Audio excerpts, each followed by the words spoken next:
So how does it work?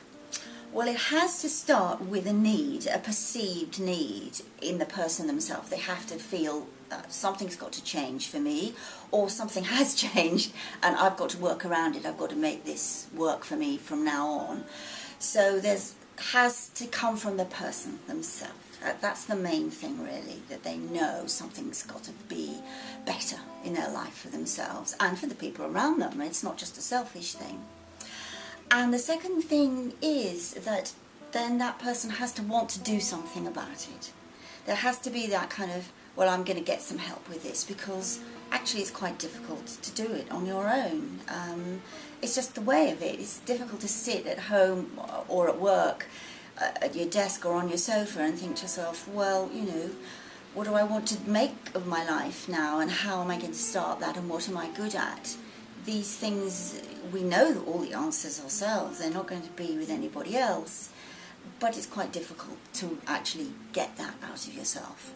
So this is where you do need a really good counsellor, career coach, somebody who provides you with that space for you to think, for you to explore, for you to bounce ideas around, sometimes in quite a structured way, sometimes very, very, informally, but it gives you that opportunity that's outside the rest of your life. And it's not with the people that you would normally be talking with.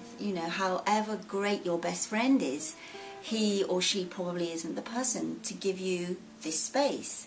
And the same with your partner or your spouse or your parents or anything. They all have their ideas about what's going to be great for you, but you need to have a really confidential and safe space to work in for yourself, and to feel, yes, this is really going to get things moving. And then once you begin, it goes through 3 phases actually, and the first phase is very self-reflective, or thinking about what you need, and you might do a review of what you've done before, or if not, you'll start to understand what your skills really are. And again, that's quite difficult to do on your own, funnily enough. And I will help you to really pull out what matters to you, what your values are. So it's all about what's going to make me feel really happy when I get up in the morning and I feel really purposeful. What's that about? And how can I apply that to the whole of my life, including my work? So there's that first period, which is all about thinking about myself. And then there's a second phase, which is much more exploring, and it widens things out. It widens your ideas out, maybe things that you've thought about in the past and forgotten. It might be things that you've never really given yourself permission to think about before. It depends on the person, but it's going to be an exploratory phase and a research phase where you're allowed to think about things that you might not normally have considered, as well as all the things that you have considered and you want to find out more about. So this is this phase of finding out more, but you're not making any decisions at that point. You're really allowing yourself to have that freedom to think, and I'm encouraging at that point, really, and sometimes saying, yeah, go for it, come on, what else? So that's usually a very kind of involves the imagination as well, that phase. And then slowly you come into the third phase, and everybody's different. So for some people that comes quite fast, other people it takes them longer, and that's fine, it's whatever suits you.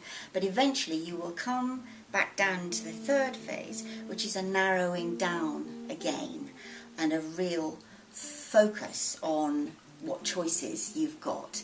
And because you've done the first 2 phases, you can understand better how to make those choices for yourself and why they're going to work for you, and why, say, maybe some things sounded okay to you to begin with, but now you understand why they wouldn't really work for you. You've had the opportunity to think that through without having to make a rushed decision into anything.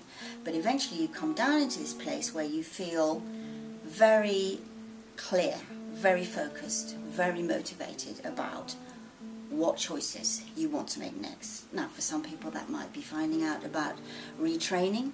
For some people that might be doing something that's really completely different in terms of their career or their life choices generally. And for other people that'll be, well, I'm going to apply for this job now, you know.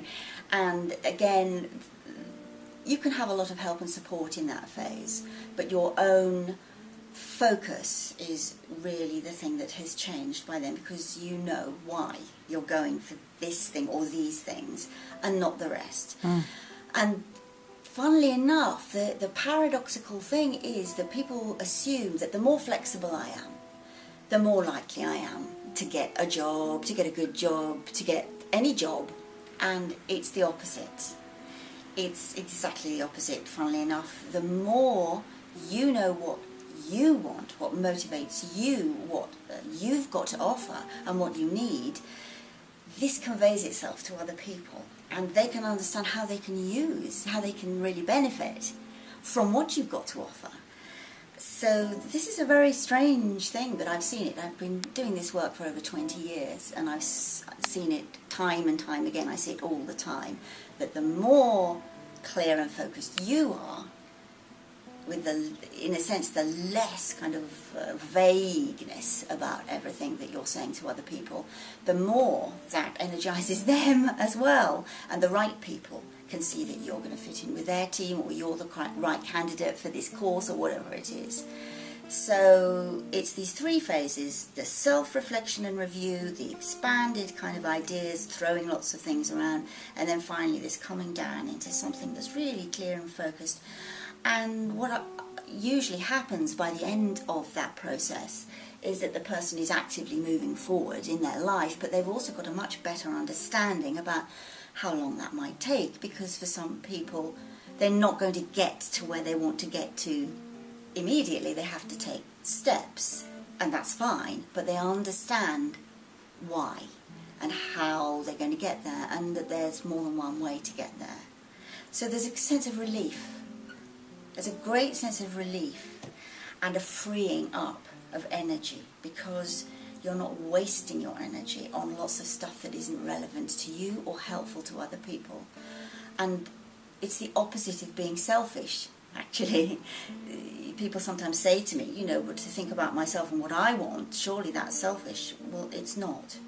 It's benefiting other people through being able to see what you can offer truly. And that's when you're happy as well, when you're happy in your life balance and in the work that you do, this gives to other people. I mean, it's obvious, really. So that's how it works.